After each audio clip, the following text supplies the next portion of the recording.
माझ्या माता भगिनींना पडणारा प्रश्न रोज तो म्हणजेच भाजीला काय करायचं आज. तर चला मी तुम्हाला एक सोप्यात सोपी भाजी सांगते. इथे मी घेतले सांडगे, मूठभरच घ्यायचे सांडगे, छान भाजून घ्यायचे.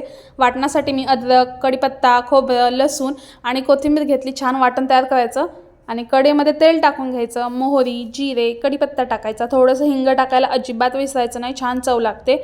आता यामध्ये तयार केलेलं हिरवं वाटण टाकून घ्यायचं. आता या मिक्सरच्या भांड्यामध्ये खूप सारं वाटण लागलेलं असतं, त्यामध्ये पाणी टाकून ते शेक करून जरा बाजूला ठेवायचं.